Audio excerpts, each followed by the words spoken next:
বাদ্যযন্ত্র বাজছে। এটা হলো জমি দখলের একটি প্রক্রিয়া চলছে সরকারিভাবে। কিছুদিন আগেই কিন্তু জমি নিয়ে 2টা মার্ডার হয়েছে আমার চুয়াডাঙ্গা জেলায়। আপনারা আইনের প্রতি শ্রদ্ধাশীল হন।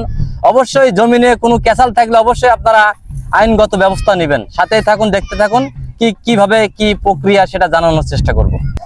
আসলে অনেকগুলো জমি পেয়ে গেছে। কয় দাগ হতে পারে ভাই? 5টা দাগের জমি। আসলে আমরা ক্লান্ত হয়ে গেছে এক কথা, আসলে কাদার ভিতরে ঢুকে। দেখতে থাকুন। আসলে আমরা সামনে আরেকটা জমিতেই যাওয়ার চেষ্টা করছি। আজ থেকে এই সম্পত্তি নাসিমা খাতুনের অনুকূলে দখল প্রদান করা হইল। এই সম্পত্তির উপরে কে বাধা প্রদান বা হস্তক্ষেপ করিলে তার বিরুদ্ধে আইনগত ব্যবস্থা নেওয়া হইবে। আজ থেকে এই সম্পত্তি নাসিমা খাতুনের অনুকূলে দখল প্রদান করা হইল। এই সম্পত্তির উপরে কে বাধা প্রদান বা হস্তক্ষেপ করিলে তার বিরুদ্ধে আইনগত ব্যবস্থা নেওয়া হইবে। আপনি কি করতেছেন? আমি দেখতে আইছি, আমি সমাজে একজন বিজ্ঞানী। হাতে কি দেখতেছেন? দেখেন না, এটা আমার অধিকার নেই। আমার অধিকার নেই কথা বলার। আমার কথা বলার অধিকার নেই। কি বলবেন? আমার সমাজ বিশৃঙ্খলা সৃষ্টি হোক। আসলে মেন মালিকের সাথে আমি একটু কথা বলবো, কতটুকু জমি পেলো সেটা আসলে জানার চেষ্টা করবো। জাপা, এই যে আপনাদের যে জমিটা আপনারা পেয়েছেন, কতটুকু জমি পেলেন? 3.5 বিঘে। 3.5 বিঘে মানে 3 বিঘে 1 একর 10 শতক। 1 একর 10 শতক। জি। কয় দাগে পেয়েছেন? 5 দাগে। 5 দাগে? জি। আচ্ছা, কতদিন ধরে মামলা চলছিল? 25 বছর ধরে মামলা চলছে। 25 বছর ধরে মামলা করার পরে আজকে কোর্টের রায় হয়েছে, সেখান থেকে আসলে জমিগুলো দখল নিতে আসছেন আর কি, তাই তো? জি। আচ্ছা, জমি সংক্রান্ত বিষয় নিয়ে আসলে আজকে এখানে 3 বিঘে 5 কাঠা জমি পেয়েছে 5টি দাগে।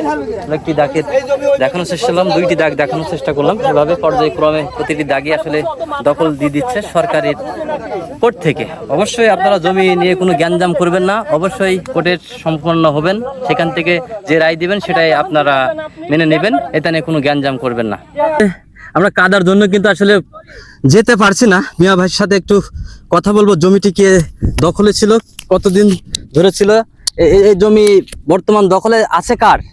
এই বর্তমান দখলে আছে হলো রফজেলের। এই জমি তো রফজেল মন্ডলের। আচ্ছা আচ্ছা আচ্ছা।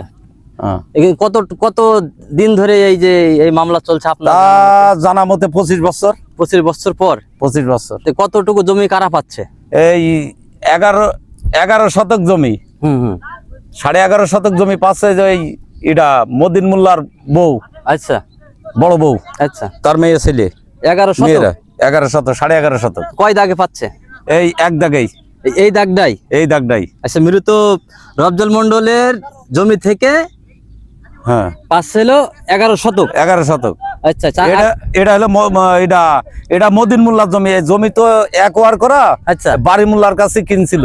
আচ্ছা আচ্ছা আচ্ছা। এই রফজেলরা, মোহাম্মদ আলী রফজেল, তারপরে ইসাক মন্ডল, দবির মাস্টার, হাতেম, সেই জমির থেকে এরা এখন পাচ্ছে। আচ্ছা আচ্ছা।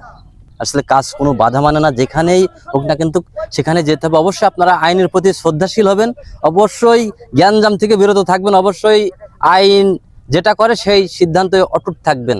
জমি জমার সংক্রান্ত বিষয় নিয়ে কোনো জ্ঞানজাম নয়। আমি খারিজ করে দেখলাম, খারিজ কাপড় রয়েছে কেন? আচ্ছা, তাহলে এখন আপনার কোর্টের নির্দেশ না, আমি কোর্টের মানুষের তো আমি গায়ে ধাক্কা দিতে পারি না, তাদের গায়ে আঘাত করতে পারি না। আমার উকিল বলে দিল তুমি কোর্টে কাইলে আইসো। হ্যাঁ, ওই মালিক উকিল আমাদের।